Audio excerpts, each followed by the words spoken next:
Donald Trump is panicking, trying to spin the narrative of his disastrous illegal war in Iran and how he's going to tackle out and claim victory. And meanwhile, while he's still buddied with Russia and took the sanctions off of their oil, when Zelensky came over to the Middle East to help us because they're experts in fighting drones, he's making deals. He's making deals all over the place. He negotiated with the UAE, got a 10-year defense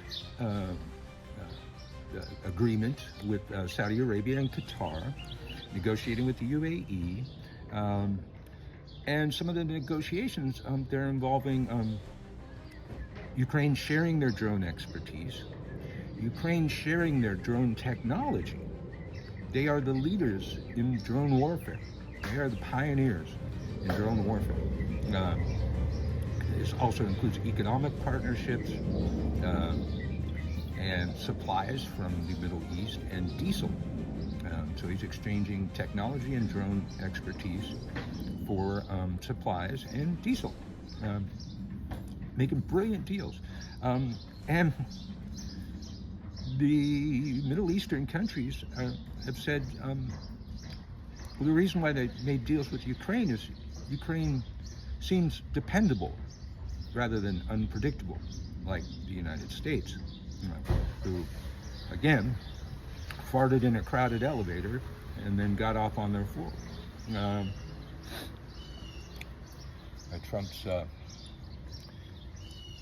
Trump's addressing the nation tonight, finally, about the war, and probably about other things. He'll probably talk about his ballroom, and I will not be watching. I'm going to not give him a rating. I'll watch, the clips later on the Midas Touch or somebody, somewhere on YouTube. I'm going to be watching Survivor, and better not mess with that for the broadcast. Now, Trump keeps saying, they're out of missiles, got no Navy, they can't hit our planes, we just fly over and they don't shoot at our planes. Well, maybe that's true, but they can hit them on the ground. A few days ago, we lost an E-3 Sentry jet that was parked in Saudi Arabia. Now, E-3 Sentry jet, if you don't know, it's the crown jewel of our Air Force. It's a surveillance jet, and it runs a lot of the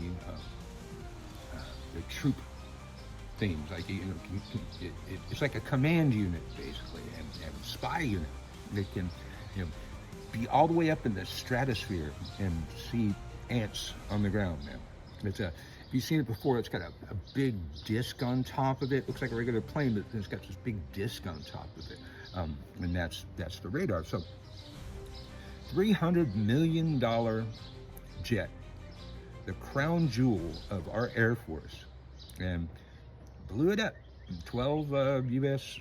service members have been injured. I think they're lying to us. I think we got a lot of dead people, and they're just going to lie to us because that's what they do. Now, the more interesting thing about this incident is that Ukraine says that Russia absolutely was involved in that, and that Ukrainian intelligence says that Russian intelligence took satellite images of this plane, of this base, on March 20th, March 23rd, March 25th. And then a couple days later, boom, hit it. So we apparently had no air defenses at all. And Russia could see that from the satellite. Go, ooh, look, there's an E-3 sitting right there. Unprotected. Here, Iran. Here's right where it is. It's right where it is, man. You should hit it. Fascinating part of that is that means that Ukraine intelligence is inside Russia's intelligence, or hacked in, or something. Why does Ukraine intelligence know what Russia's looking at? And how valuable is that knowledge on their battlefield? If they can see what Russia's looking at, um, they know to protect that thing. They can prepare countermeasures. Um, so Ukraine's up in their grill. Uh, Now, tonight, Trump will address the war and make excuses for why he's going to taco out. Uh, he's going to declare victory in a war that he lost and probably talk about pulling us out of NATO. Well, I did some research, and Congress just rarely does anything and never fixes what was broken. Um, Trump, back during the Russiagate thing, was able to fire one of the people investigating him. And that's something Nixon did. And somebody should have fixed that. Somebody should have made it so presidents can't fire the people investigating them a long time ago, and nobody ever fixed that. And here we are again. But apparently, in 2024, seeing the catch up on the wall, Congress passed the National Defense Authorization Act, 2024.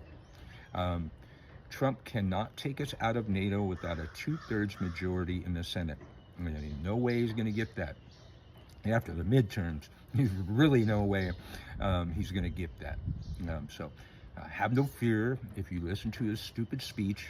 And then he'll talk about the ballroom. The ballroom now. Now that the ballroom's been blocked, he's talking about the bunker underneath. The ballroom's gonna have bulletproof windows and ballistic proof. I don't know what the hell that is. It's going to protect the White House from drones. The White House is already protected from drones and all kinds of things. You can't get anything anywhere near the White House. They have air defense systems automated on top of the building that will pop up and shoot down anything that comes anywhere near it.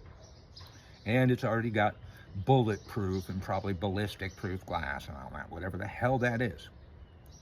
So it's ridiculous. And we got to stop that. We got to stop that. We got to take him out of power and halt this construction because he's building a bunker underneath the ballroom so he doesn't have to leave power. I said it. We can't let this guy have a bunker. They already have a bunker. So does that mean that they tore up the existing bunker to build the new bunker and right now he's bunkerless? That's interesting. Hey, like my take on the news, please like, subscribe, hit the alert bells. Thank you if you have done those things. And we'll see you for the next news story that makes me go, what the hell?